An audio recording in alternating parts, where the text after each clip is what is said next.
So now we will discuss about the appraisal of the development strategy. Developmental strategies of the country act as a model of the other for lesson and guidance of the other development. In order to learn from the economic reforms performs of our neighboring country, it is necessary to understand the root of their success and the failure and different phases of their strategies. Through different countries go through different development phases differently.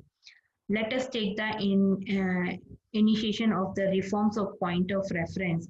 Reforms were initiated in China in 1978, Pakistan 1988, and India in 1991.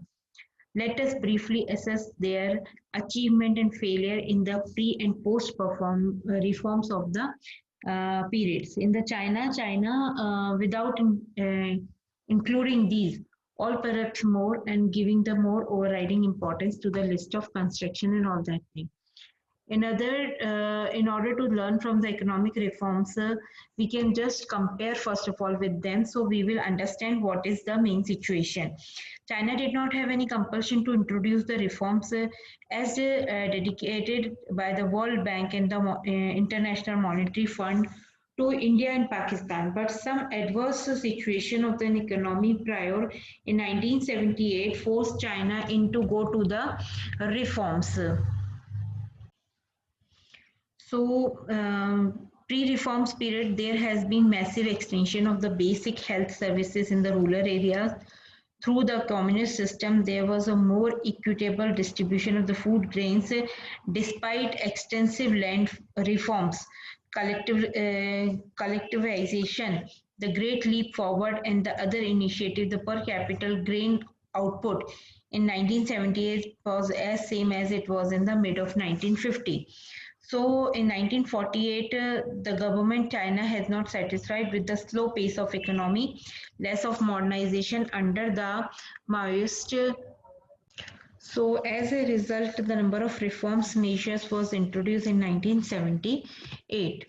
So what happened? What they had done after the reforms. The various reforms measure led to rapid growth in China. Each reforms measure was first implemented at a smaller level and then extended on the massive scale.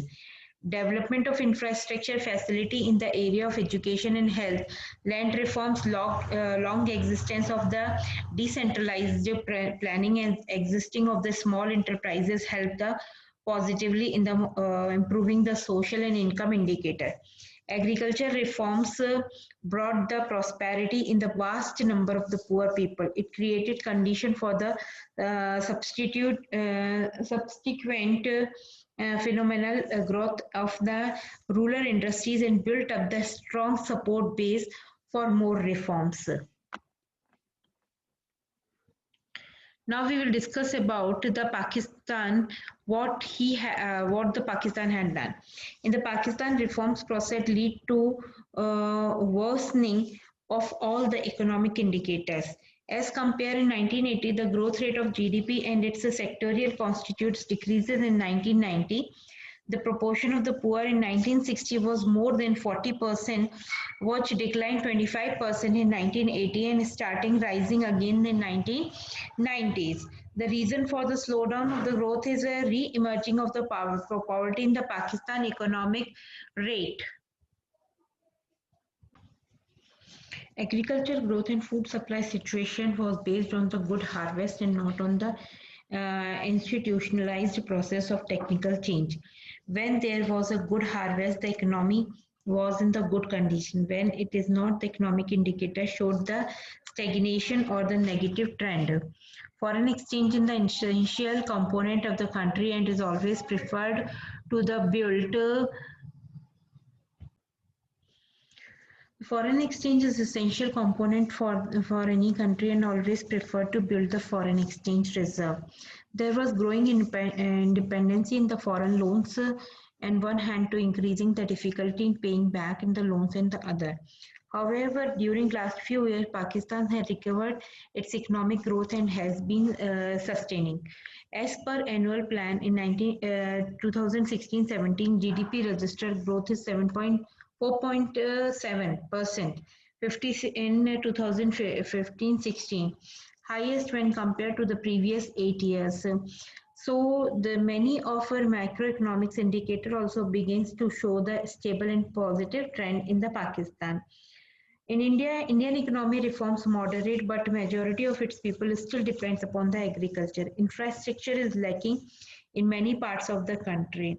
It is yet rises to stand the living of more than fourth in its population have lived below the poverty line. So India needs a development in a proper way and the proper strategy. So we learn this thing from our as comparison, we will learn from our neighbors so many things.